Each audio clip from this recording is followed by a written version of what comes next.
ቁጠባን ባህላዊ አድርገው የስኬት ጉዞውን ሲጀምሩ እኛ ደግሞ ለቁጠባው እሴት ጨምረን አብረኖት እንተጋለን። ለላቀ ቁጠባው የላቀ ወለድ ይገባዎታል። የብርሃን ባንክ የላቀ ቁጠባ ሂሳብ ወይም ፕሪሚየም ሴቪንግ አገልግሎት ደንበኞች ቁጠባቸው እየጨመረ ሲሄድ ባንኩ ጠቀም ያለ ወለድ የሚከፍልበት ልዩ የቁጠባ ሂሳብ አይነት ነው። የላቀ ቁጠባ ሂሳብ አገልግሎት ደንበኛ ከሆኑ ሂሳቦን በቼክ ወይም በሂሳብ ደብተር፣ በኤቲኤም ካርድ ወይም በሞባይል ባንኪንግ አገልግሎት ማንቀሳቀስ ይችላሉ። ዛሬውኑ ወደ አቅራቢያው ወደሚገኝ የብርሃን ባንክ ቅርንጫፍ በመሄድ የላቀ ቁጠባ ሂሳብ ከፍተው ብዙ ይቆጥቡ፣ ጠቀም ያለ ወለድ ያገኙ። ብርሃን ባንክ፣ እንደ ስማችን ብርሃን ነው ስራችን።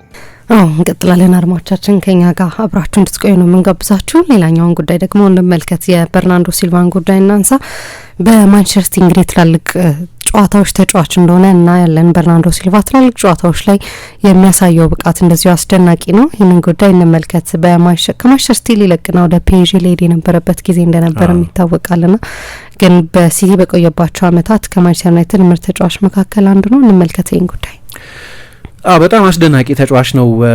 በጠቅላላው ለማንቸስተር ሲቲ 441 ጨዋታ ነው ያደረገው። በቀደም በአንፊልድ ከሊቨርፑል ጋር ያደረጉትን ጨዋታ ጨምሮ የሊቨርፑሉ ጨዋታ አንድ ሰው የዋንጫ ፉክክሩን ሂደት የመቀየር ግዴታ የሚወስድ አንድ ሰው ያስፈልገው ነበር። ሲቲ እየሰራ አልነበረም። ሁለተኛው አጋማሽ ሊቨርፑል ከፍተኛ የጨዋታ ብልጫ ነበረው። ጓርዲዮላ እንዲያውም ሃላንድንና ሴሜኞን በማጥቃት ጊዜ ፓሲቭ ነበሩ ብሎ ተጫዋቾቹን ሁሉ ተችቷል።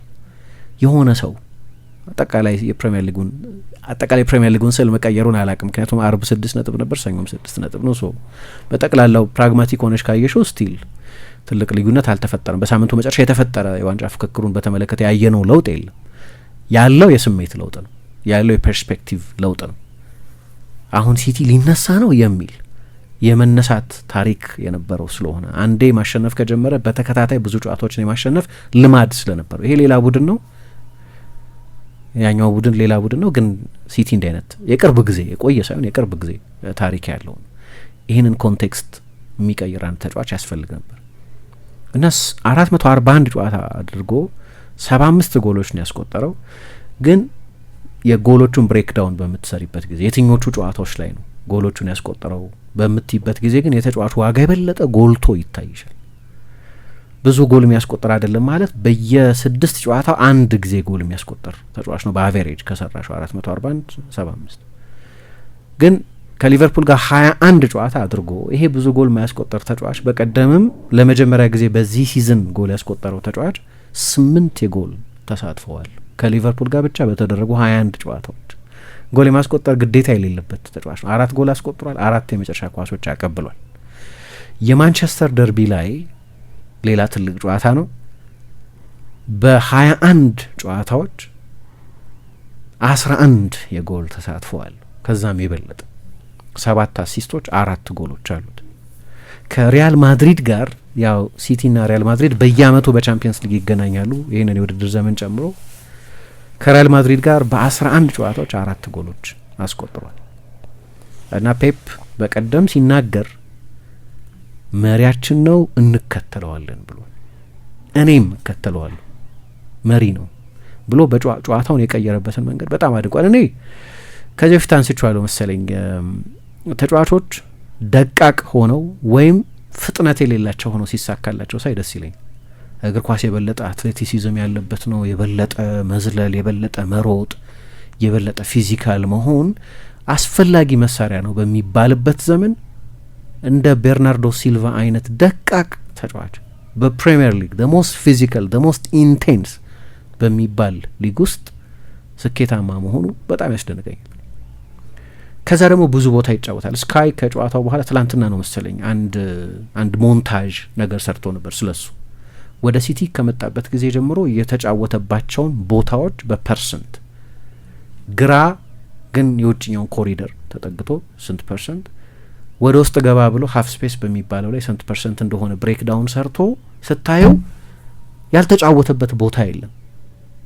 እያንዳንዱ ቦታ ላይ መጫወት የሚያስችል ግንዛቤ ያለው ተጫዋች ነው። ለዚህ ነው አንድ ቀን የሚገርም አሰልጣኝ የሚሆን የሚመስለኝ። ሲናገር ከሰማሹ ታክቲካ አእምሮ የሚያስደንቅ ነው እና ለነገሩ በነዛ ቦታዎች በዛ ቦዲ ፍሬም በዛ ክብደት በዛ ቁመት በዛ ቀጫጫነት እንደዛ መጫወት መቻል በአካል እየተፋለመ ምናምን አይደለም እኮ የበለጠ ፖዚሽናሊ ስማርት እየሆነ ስለሚጫወት ነው ያንን የሚያደርገው። እግር ኳስ የግድ የባለጡንቻዎች ስፖርት ብቻ አይደለም፣ የስማርት ሴሬብራል ተጫዋቾችም ስፖርት ነው። ለዚህ ነው ቶታል ፉትቦለር ነው የሚባለው። በቤንፊካ አካዳሚስ ከነበረበት ጊዜ ጀምሮ ይሄ ደግሞ የአእምሮ ተጫዋች ነው። ቶሎ ሁኔታዎችን የመገንዘብ ቶሎ አዳዲስ ታክቲካዊ መመሪያዎችን የመረዳት ችሎታው በፍጥነት የሚከናወን ነበር። ሮድሪጎ ማጋላይሽ የሚባሉ ቴክኒካል ዳይሬክተር ነበሩ በቤንፊካ አካዳሚስ በነበረበት ጊዜ እና ከ12 ዓመት በታች ቡድን ውስጥ ይጫወት በነበረበት ጊዜ ለተጫዋቾች የምንሰራውን ልምምድ ወይም በጨዋታ ውስጥ ያለ የጨዋታ እቅድን ስናስረዳቸው ለአንዳንዶቹ ተጫዋቾች 3 ወይም 4 መፍትሄዎችን ማስረዳት አለብን እና አሰልጣኙ ለብዙዎቹ ተጫዋቾች ያንን ለማድረግ ከ5 እስከ 6 ደቂቃ ይፈጃል። ቤርናርዶ ሲልቫ እንደ ስፖንጅ ነው የሚመጣው። በ10 ሰከንድ ውስጥ አሰልጣኙ የፈለገውን ነገር በሙሉ ወዲያው የሚረዳ አይነት ከ12 ዓመት በታች ቡድን ውስጥ በነበረበት ጊዜ እንደዚህ አይነት ነበረው፣ እንደዚህ አይነት አእምሮ ነበረው። ወደ ሲቲ ከመጣበት ጊዜ ጀምሮ በተለይ በትልልቅ ጨዋታዎች በቀደም ጠለቅ ባለ እሱ የኔ ፌቨራይት በሚለው ቦታ እኔ 10 ቁጥር አይደለሁም ይላል። እኔ 6 ቁጥር አይደለሁም 8 ቁጥር ነኝ። ስለዚህ በ10 እና በ6 ቁጥር መካከል ያለው ቦታ አይዲያሊ ከ6 ቁጥሩ ጎን ነው የኔ ቦታ ይላል። እዛ ቦታ ላይ በጣም ጥቂት ነው የተጫወተው። በትልልቅ ጨዋታዎች የቀኝ ክንፍ ተጫዋች ሆኗል። ሀሰተኛ 9 ቁጥር ሆኖ ተጫውቷል። 10 ቁጥር ሆኖ ተጫውቷል። 8 ቁጥር ሆኖ ተጫውቷል። 6 ቁጥር ሆኖ ተጫውቷል። ቤርናርዶ ሲልቫ ከአርሰናል ጋር በ2023 በኤምሬትስ በተደረገው ጨዋታ 6 ቁጥር ሆኖ ነው የተጫወተው። አይ ቲንክ ሮድሪ እዛ ጨዋታ ላይ አልነበር። በተለይ በትልልቅ ጨዋታዎች ፔፕ የትኛውንም ኃላፊነት በሰጠው ቶሎ አዳፕት ማድረግ የሚችል ተጫዋች ነው ብሎ ያምንበታል። ከሞናኮ ሲመጣ አጋጣሚ ሆኖ ያንን የሞናኮን ሲዝን በደንብ የማየት እድል ነበረኝ። ለእኔ በዛ ሲዝን ሜቢ አውሮፓ ቤስቱ 10 ቁጥር ነበር በዛ ሲዝን ብቻ። የሊዮናርዶ ጃርዲን አሰልጣኝ የነበሩበት እነ ምባፔ፣ ፋልካኦ፣ ቫሌሪ ጀርማ፣ ቤንጃሚን ሜንዲ አይነት ተጫዋቾች የነበሩበት፣ ፋቢኞ፣ ቲሞ ባካዮኮ አይነት ተጫዋቾች የነበሩበት ቡድን ውስጥ 10 ቁጥር ወይም የቀኝ ክንፍ ተጫዋች ሆኖ ይጫወት የነበረ ተጫዋች ነው። ሲቲ ውስጥ ሲመጣ ግራ መጋባት ነበር። ምክንያቱም እሱ በመጣበት ጊዜ ቤርናርዶ ማነው ኬቨን ደብሮይነ ነበር፣ ኢልካይ ጉንዶዋን ነበር፣ ዳቪድ ሲልቫ ነበር። ግን ወሳኝ ተጫዋች ነው፣ ምክንያቱም የትኛውን ቦታ ላይ መጫወት የሚችል ተጫዋች በመሆኑ ምክንያት። ለዚህ ነው ፔፕ ጓርዲዮላ ቶታል ሶከር ፕሌየር ይለዋል፣ ሁሉም ቦታ መጫወት የሚችል ተጫዋች ይለዋል። ተመልሰናል አድማጮቻችን። የበርናርዶ ሲልቫን ጉዳይ ያነሳን ነው የምንገኘው። በማንቸስተር ሲቲ ቤት ያለውን ተጽዕኖ እየተመለከትን ነው። ልክ ነው። የተለያዩ ቦታዎች ላይ መጫወት ችሎታውን በተመለከተ ነው እያነሳው የነበረውና ይሄንኑ በቀደም በአንፊልድ አሳይቷል። ግን የአንፊልዱ ጨዋታ ደግሞ ለምን አንበል ሲቲ እንዳደረገውም የሚያሳይ ነው። በቀደም ጨዋታው ካለቀ በኋላ ቤርናርዶ ሲልቫ በዚህ ጨዋታ ላይ ብንሸነፍ ወይም ባናሸንፍ የነጥብ ልዩነቱ ወደ 9 ወይ ወደ 8 ሊሰፋ ይችል ስለነበር በተጫዋቾች በኩል የነበረው እምነት ዊን ኦር በስት የሚል ይህንን ጨዋታ ካላሸነፍን ያበቃለታል የሚል ግምት ነው የነበረን አለ። ፔፕ በዚህ አልተስማማ። ምናልባት ከነሱ የበለጠ ተስፈኛ ስለሆንኩ ሊሆን ይችላል። 13 ጨዋታ እየቀረው የነጥብ ልዩነቱ 8ም 9ም ቢሆን አሁን የ6 ነጥብ ርቀት ባለበት ጊዜ ከሚኖረኛ አመለካከት የተለየ ሊሆን አይችልም ነበር። ምክንያቱም እያንዳንዱ ጨዋታ ትርጉም ያለው ነው። ከዚህ በኋላ በፕሪሚየር ሊግ መቆየት የሚፈልጉት ቡድኖች የሚሟሟቱበት፣ ለተለያዩ አውሮፓ ቡድኖች ለመወዳደር የሚፋለሙ ቡድኖችም የመጨረሻቸውን የሚሰጡበት፣ ለዋንጫ የሚፎካከሩ ቡድኖችም እንደዚሁ። ስለዚህ ብዙ ነጥብ መጣጣል እንደሚኖር ስለማውቅ በሁለት አስርተ ዓመታት የአሰልጣኝነት ታሪኬ ይህንን ብዙ ስላየሁ እንደማያልቅ አውቅ ነበር ብሏል። ግን ቢያንስ በቤርናርዶ ሜንታሊቲ እንደዚህ አይነት ሜንታሊቲ ነው የነበረው እና ምን አለ ሃላንድ ጨዋታው ካለቀ በኋላ ጎሉን ካስቆጠረ በኋላ የነበረውን ስሜት ተመልከቱ። ኳሱን በቀጥታ ወደ መሀል ሜዳ ነው ይዞ የመጣው። በአንፊልድ ነው ጨዋታው እየተደረገ የነበረው። ሊቨርፑል ነው ፍጹም ዶሚናንት የነበረው። ቤርናርዶ ያንን ጎል ባስቆጠረበት ጊዜ ኦፍኮርስ የበለጠ ድሮፕ ማድረግ ጀምረው ነበር። የበለጠ ያችን 1-0 ውጤት ለመከላከል እንደመፈለግ አይነት ዝንባሌ ታይቶባቸዋል። ግን ሃላንድ እንዳለው ሁለተኛ ጎል የማስቆጠር አንገብጋቢ ፍላጎት ነበረው። ከዛ በኋላ ሁላችንም ተከተል ነው ይላል እና ያቺን ጎል ሲያስቆጥር በቀደም እኔ ከዚህ በፊት የነበሩ የረጃጅም አጥቂዎችና የአጫጭር አጥቂዎችን ጥምረት ሳነሳ ነበር። ቤርናርዶ ሲልቫ በተሰጠው ታክቲካዊ አሳይመንት እዛ ቦታ ላይ የመገኘት ግዴታ አልነበረበትም። ጥልቅ አማካይ ነው የነበረው፣ የኮንትሮሊንግ አማካይ ነው የነበረው። ከሮድሪ አጠገብ ነው ይጫወት የነበረው።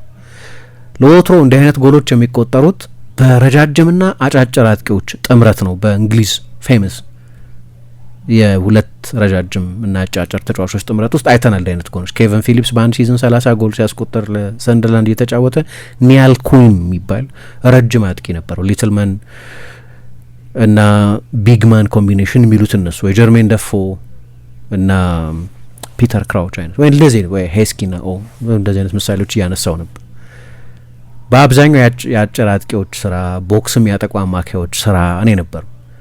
አንዳንድ ጊዜ ግን ነገሮች እየሆኑ እየሰሩ ካልሆነ አሰልጣኙ ያስቀመጠውን ታክቲካዊ ገደብ መጣስ ያስፈልጋል። ቤርናርዶ ሲልቫ ያደረገው እሱን እዛ ቦታ ላይ የመገኘት ስፔሲፊክ አሳይመንት አልተሰጠውም። ለዚህ ነው ፔፕ መሪያችን እኛ የምንከተለው ብሎ አድናቆት የሰጠው። ያ ኃላፊነት የመውሰድንም ሜንታሊቲ የሚያሳይ ነው። በጣም ትልቅ ሜንታሊቲ ነው። ከዛ ደግሞ ማቴዎስ ኑኔዝ የፍጹም ቅጣት ምት ሳጥን ውስጥ ጥፋት ተሰራበት። 1-2 ነው የተጫወቱት። ያቺን ፓስ የሰጠው ግን ቤርናርዶ ሲልቫ ነው። ስለዚህ በእነዛ ሁለት ትልልቅ አክሽኖች ምክንያት ዛሬ ሲቲ ካሸነፈ ፉልሃምን አርሰናል ነገ ከብሬንፎርድ ጋር ከመጫወቱ በፊት ኦፍኮርስ አንድ ጨዋታ እየቀረው ግን ቢያንስ የነጥብ ልዩነቱን ወደ 3 ማጥበብ የሚችሉበት እድል አላቸው። ጨዋታው ሲጀመር አርሰናል ያንን የ6 ነጥብ የነጥብ ስፋት ሪስቶር የማድረግ ፕሬሸር ኖሮበት ነው ጨዋታውን የሚያደርገው። ይሄ እንዲሆን ቤርናርዶ ሲልቫ እነዛን ሁለት ትልልቅ ሞመንቶች መወሰን ነበረበት። ፔፕ ብዙ ጊዜ ለጋስ ነው በአድናቆቶች ላይ። ለምሳሌ አንድ ጂሊንገም የሚባልን ቡድን ገጥሞ ጂሊንገም በጀብድ ተጫውቷል፣ በድፍረት ሲቲ ነው ስለዚህ ሳጥናችንን ተጠቅጥቀን እንከላከል ምናምን ብለው ካላመኑ እና ትንሽዬ ማጥቃት ሪስክ ከወሰዱ እኔ በአሰልጣኝነት ታሪኬ ካየኋቸው ደፋር ቡድኖች አንዱ ነው ሊልሽ ይችላል። የሆነን ተጫዋች በተመለከተም በአሰልጣኝነት ታሪኬ ካሰለጠንኳቸው ምርጥ ተጫዋቾች መካከል ሊል ይችላል። ስለተለያዩ አሰልጣኞች፣ ስለተለያዩ ቡድኖች፣ ስለ ራሱም ስለ ባላጋራም ተጫዋቾች ባልተገደበ አድናቆት በቃላቱ ለጋስ ቸር የመሆን ልማድ አለው። ግን ቤርናርዶ ሲናገር ግን የምሩን ይመስለኛል። በአሰልጣኝነቴ ካሰለጠንኳቸው ስፔሻል ተጫዋቾች መካከል አንደኛው ነው እና ሁሌም ቡድኑ መቅደም አለበት ብሎ የሚያስብ guided by our incredible one of the best players I have ever trained our captain Bernardo ብሎ ነው ከጨዋታው በኋላ አስተያየት የሰጠው። ስለዚህ እንከተለዋለን፣ እኔ እከተለዋለሁ። ምክንያቱም ሜዳ ውስጥ ሁኔታዎች አስቸጋሪ በሚሆኑበት ጊዜ ምሳሌ የሚሆኑ ተጫዋቾች ያስፈልጋሉ ብሏል። ይሄ ደግሞ የሊደርሺፕ ችሎታን የሚያሳይ የመሪነት ችሎታን የሚያሳይ ነው። እንግዲህ መሪነት በጣም ቁም ነገር ነው። እዚህ ውስጥ ፔፕ የአሰልጣኞች ምርጫ በሚያደርግበት ጊዜ ከዚህ በፊት ይከተለው የነበረው አካሄድ ሌሎች አሰልጣኞች ፈርጉሰን ሮይኪንን አንበሌ ነው ይላሉ፣ ወይ ስቲቭ ብሩስን አንበሌ ነው ይላሉ፣ ወይ ቬንገር ቪዬራን ወይ ቶኒ አደምስን አንበሌ ነው ይላሉ፣ የጆዜ ሞሪኞ ጆን ቴሪን አንበሌ ነው ይላሉ፣ ወይ ክሎፕ ቫንዳይክን አንበሌ ነው ወይም ጆርዳን ኤንደርሰንን አንበሎችን የመሾም ልማድ የአሰልጣኞች ነው ከዚህ በፊት። አሁን አርሰናልም በዚህ የውድድር ዘመን ድምጽ አሰጥቷል ማን አንበላችን ይሁን የሚለውን በተመለከተ። ስለዚህ ተጫዋቾቹ የትኛው ነው የተሻለው የአንበልነት ማቴሪያል ብለው ያመኑበትን ተጫዋች ድምጽ ይሰጣሉ። ሲቲ እስካሁን ድረስ እንደዛ ነበር ያደርገ የነበረው። ለዚህ ነው በማንቸስተር ሲቲ ውስጥ በአመታት ውስጥ በተለይ ከቪንሶን ኮምፓኒ መልቀቅ በኋላ አንድ አንበል ላይ ተንማናቀው። ትሬብል ባሸነፉበት ሲዝን ኢልካይ ጉንዶዋን ነበር አንበላቸው። ቀጥሎ በመጣው ሲዝን ካይል ዎከር ነበር አንበላቸው። አንዳንድ ጊዜ ኬቨን ደብሮይነ፣ አንዳንድ ጊዜ ሩበን ዲያስ አንበል ይሆናሉ። እንደዚህ ሮቴቲንግ ካስት ናቸው በየአመቱ ድምጽ ስለሚሰጥ እና አንደኛው አመት ላይ ደጋፊዎች ተጫዋቾቹ ይሄኛው ተጫዋች የበለጠ አንበላችን ይሁን ብለው ድምጽ የሚሰጡበት ተጫዋች የማንቸስተር ሲቲ አንበል ይሆናል። ለዚህ ነው ከኮምፓኒ በኋላ አንድ ወጥ አንበል ያልነበረው። ያንን ሁሉ ዘመን የቆዩ ተጫዋቾች አሉ፣ ግን አንበሎች ሆኖ አልቀጠሉ። ይቀያየራል በየጊዜው። ፔፕ በዚህ አመት የአቋም ለውጥ አድርጓል። ምናልባት ብዙ ሲኒየር ተጫዋቾች ስለለቀቁም ሊሆን ይችላል። አሁን ኢልካይ ጉንዶዋን ለቋል የሲዝኑ መጨረሻ ላይ፣ በድጋሚ ለሁለተኛ ጊዜ ኬቨን ደብሮይነ ለቋል፣ ሌሎችም ተጫዋቾች ለቀዋል። ካይል ዎከር ለቋል፣ ኤደርሰን ሞራይሽ ለቋል። እነዚህ ሁሉ በቅርብ ጊዜ ከሲቲ የለቀቁ ተጫዋቾች ናቸው። ባለፈው 5-6 ወር የለቀቁ ተጫዋቾች ናቸው። በዛው ልክ ደግሞ ብዙ አዳዲስ ወጣት ተጫዋቾች መጥተዋል። ኩዣኖቭ አዲስ ተጫዋች ነው፣ በውሰት ሰጡት እንጂ ቪቶር ራይሽ አዲስ ተጫዋች ነው። ማርሙሽ በጣም ወጣት አይደለም፣ ግን አዲስ ተጫዋች ነው። ሼርኪ አዲስ ወጣት ተጫዋች ነው። እንዲሁ ቡድን ውስጥ ብታይ ብዙ ኒኮ ጎንዛሌዝ አዲስ ነው። ከአካዳሚ የወጣው ኒኮ ኦራይሊ አዲስ ነው። ስለዚህ ሊደርሺፕ ያስፈልጋል። በምሳሌ የሚመራ ተጫዋች ያስፈልጋል። አሁን እኔ ነኝ አምበል መርጠዋል። እስካሁን ድረስ የተከተለውን ይህንን የምርጫ ሂደት ልበለው ዲሞክራሲያዊ መንገድ ይለዋል አንድ ሰው። ይህንን ትቶ ኦኬ በርናርዶ ነው አምበል ያለ። ምክንያቱ የሚመስለው ባለፈው ጃንዋሪ ነገሮች እየጠመሙ በነበረበት ጊዜ ቦታውንም ሲያጣ ለነገሩ በግልም ህይወት ውስጥ ሁለት ህይወት ይኖር ስለነበር ካይል ዎከር ሁለት ኦልሞስት የተለያየ ሁለት ትዳር የሚመስል ህይወት ስለነበረው ዞር ማለት ፈለገ ከእንግሊዝና ከእንግሊዝ ፕሬስ እና ለመውጣት ሲወስን ሲቲ እየተናጋ የነበረበት ጊዜ ላይ የካፒቴኑን አስፈላጊነት ከምን ጊዜውም በላይ እንደሚፈልግ አይነት መርከብ ነው የነበረው። ሲቲ ግን ማምለጥ ፈለገ ቶሎ። እንደ ግለሰብ ልትረጁ ትችላለች። ፔፕ ግን ጥሩ ምሳሌ ነው። ብዙ ጊዜም ፕሬስ ኮንፈረንስ ላይ መሄድ መብቱ ነው ብሎ ግን ሌሎች ተጫዋቾች ሲለቁ የሚያሳየው ስሜት በጣም ጥልቅ ነው። ፔፕ ኢሞሽናል ሰው ነው እንደምታውቂው። ካይል ዎከር ላይ ደስተኛ አልነበረም። ብዙ ጊዜ ሲጠየቅም ቀዝቀዝ ባለ ሁኔታ ነው የሚናገረው። ያኔ ስለ መሪነት የበለጠ ራሱ እጁን ማስገባት እንዳለበት እንዲያስብ አደረገው ይላሉ። እና ቤርናርዶ ሲልቫን ሲዝኑ ሲጀመር እንደ ሌላው ጊዜ አይደለም በአምበልነት ምርጫ የምናደርገው እኔ ነኝ አሁን አምበል የምመርጠው የሚል አስተያየት ሰጠ። እና ምን ያህል እንደሚያምንበት ይነግርሻል። ይሄ አዘ ሊደር ራሱ ምን ያህል እንደሚያምንበት ይነግርሻል። ሜዳ ውስጥ የአምበልነት ጨርቁን ቢያረግ ባያረግ ልዩነት የሚያመጣ አይመስለኝም። ሲጫወት ልክ እንደዛ ነው የሚጫወተው፣ ልክ እንደዛ አይነት እና በአንዳንድ ሲዝኖች ላይ እንዲያውም ለምሳሌ 2018-19 የውድድር ዘመን ሲያልቅ ቨርጅል ቫን ዳይክ ነበር የፕሪሚየር ሊግ የአመቱ ኮከብ ተጫዋች ተብሎ የተመረጠው። በዛም ሲዝን የባሎንዶር ሁለተኛ ነበር ከሊዮኔል ሜሲ ቀጥሎ። በ2023-24 የውድድር ዘመን ፊል ፎደን ነበር የአመቱ ኮከብ ተጫዋች ተብሎ የተመረጠው። በሁለቱም ሲዝኖች ጓርዲዮላ የአመቱ የኔ ቤስት ተጫዋች ቤርናርዶ ሲልቫ ነበር ያለው። በሁለቱም ሲዝኖች ያኛው ኦፍ ኮርስ የሊቨርፑል ተጫዋች ነው፣ ስለዚህ ለራሱ ተጫዋች ማድላቱ የሚጠበቅ ነው። ግን 2023-24 የውድድር ዘመን ላይ የፕሪሚየር ሊጉን ከፍተኛ ጎል አስቆጣሪ ሃላንድን ማለት ይችል ነበር። ሮድሪ በዛ ሲዝን መጨረሻ ነው እንግዲህ ባሎንዶር ያሸነፈው። ሮድሪን ማለት ይችል ነበር። ፎደንን ማለት ይችል ነበር። ሁሉም ሰው የመረጠው ፎደንን ነው። 28 ጎሎች አስቆጥሯል በዛ ሲዝን። ግን ያለው ቤርናርዶ ሲልቫን ለእኔ የአመቱ ቤስት ተጫዋች የሚል አስተያየት የሰጠው። እኔ አንዳንድ ተጫዋቾች አሉ አሁን ጆን ቲጋና ፌመስ ነው አይደለም። ጆን ቲጋና በ64 ኪሎ ክብደቱ ነው ፌመስ የሆነው። ሊያውም 6 ሆኖ የፈረንሳይ ብሔራዊ ቡድን ማጂክ ካርቴት የሚባለው ሚሼል ኢዳልጎ ያሰለጠኑት ቡድን ያው ሚሼል ፕላቲኒ ነው ትልቁ ኮከብ፣ አሊያን ጂሬስ ወይ ሉዊ ፈርናንዴዝ ነበሩ። ግን ጆን ቲጋና አጭሩ ግን ልባሙ ተጫዋች ነው የነበረው። ቤርናርዶ ሲልቫም እንደዚህ አይነቱ ተጫዋች ነው። አሁን ግን ከሁሉ በላይ ደግሞ ቅድም እንዳነሳሁት አሁን ቅድም የነገርኩሽ የስካይ ግራፊክስ ላይ በሲቲ ውስጥ በየጨዋታው ብዙ ኪሎ ሜትር በመሸፈን ሁለተኛ ነው። ወጣት አይደለም፣ አሁን እድሜው ከ30 አመት በላይ ነው። ግን በቃ ታፍ ተጫዋች ነው። ብዙ የፕሬሲንግ ሩጫ ሜትሮችን ከቨር በማድረግ ነው። ፕሬስ እያደረግሽ ምን ያህል ኪሎ ሜትር ከቨር ታደርጊያለሽ። በዚህ ደግሞ አንደኛ ነው። በጣም ኢንቴንስ ነው። ሁለተኛ እኔ ተጫዋቹን አንዳንድ ተጫዋቾች ምን ይሆናሉ መሰለሽ መልቀቅ ፈልጓል ለረጅም ጊዜ ከሲቲ ለረጅም ጊዜ ነው መልቀቅ ሲፈልግ የቆየው። ይሄ የሚታወቅ ነው። ፔፕ ራሱ ተናግሮበት ያውቃል። ፕሬስ ኮንፈረንስ ለ3 ለ4 ሲዝኖች መልቀቅ ፈልጓል ከሲቲ። መልቀቅ የፈለገው በሲቲ ደስተኛ ስላልሆነ አይደለም። የተሻለ የአየር ንብረት ወዳለበት ወደ ባርሰሎና ለባርሰሎና መጫወት በጣም ስለሚፈልግ ወደ ባርሰሎና መሄድ ይፈልግ ነበር።